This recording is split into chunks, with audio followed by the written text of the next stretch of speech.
It is within your power to gratify your every wish.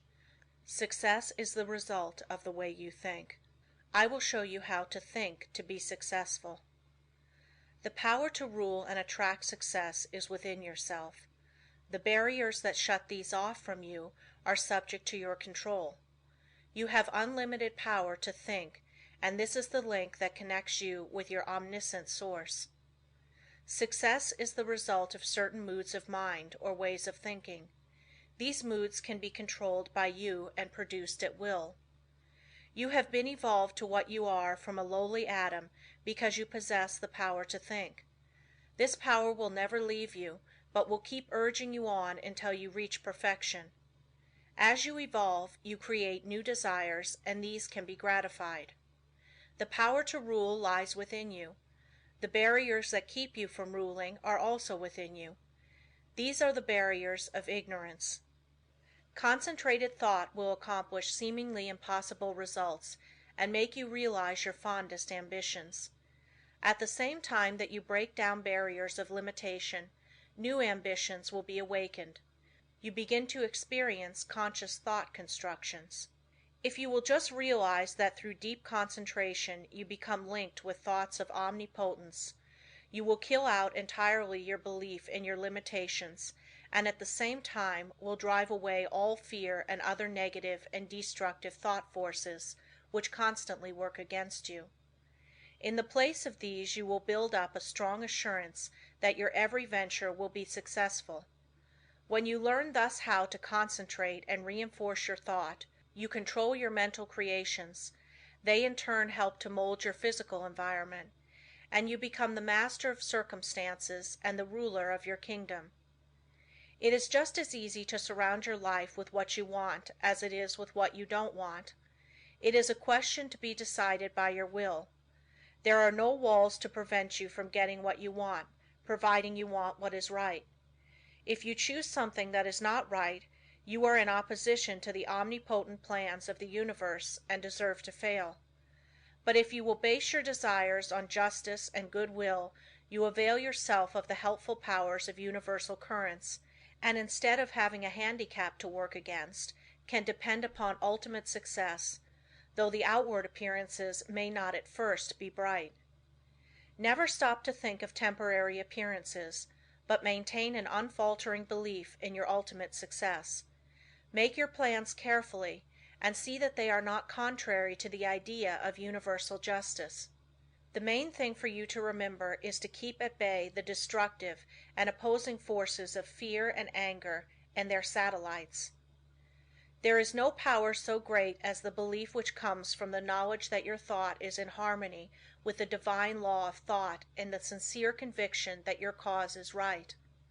You may be able seemingly to accomplish results for a time even if your cause is unjust, but the results will be temporary, and in time you will have to tear down your thought edifice and build on the true foundation of right.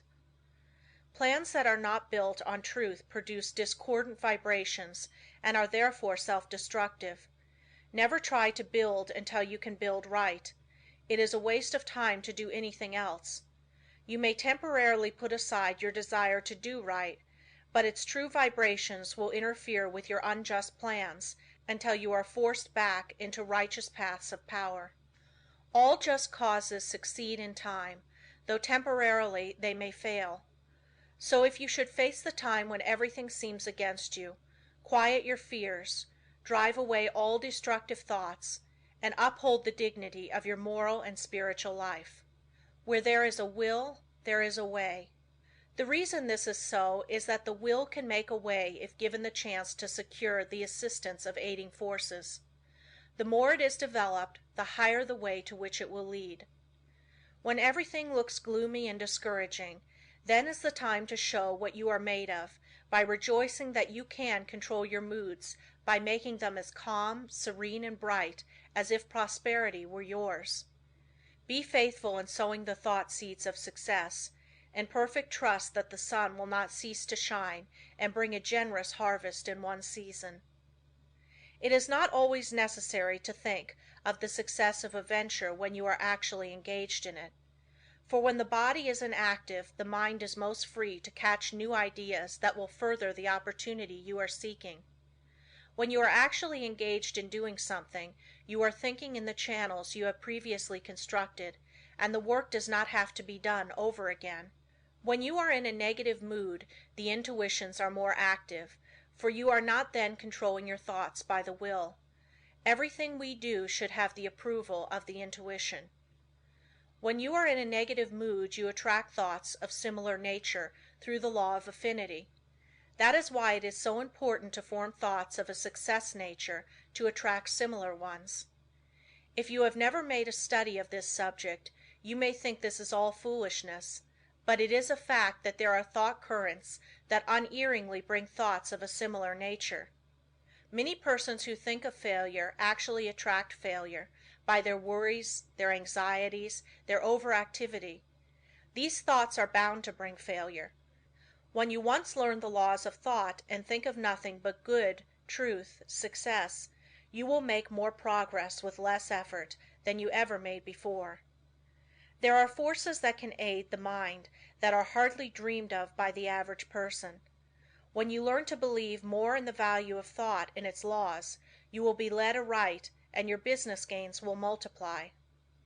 The following method may assist you in gaining better thought control. If you are unable to control your fears, just say to your faulty determination, "Do not falter or be afraid, for I am not really alone.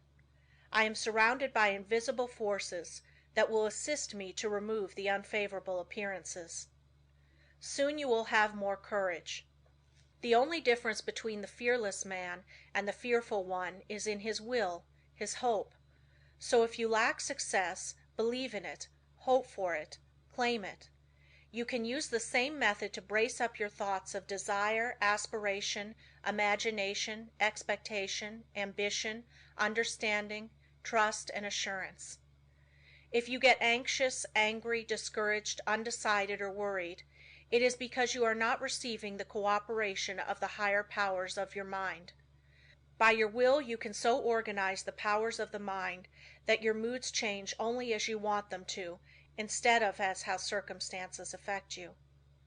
I was recently asked if I advised concentrating on what you eat, or what you see while walking. My reply was that no matter what you may be doing, when in practice, think of nothing else but that act at that time. The idea is to be able to control your unimportant acts, otherwise you set up a habit that will be hard to overcome, because your faculties have not been in the habit of concentrating. Your faculties cannot be disorganized one minute and organized the next.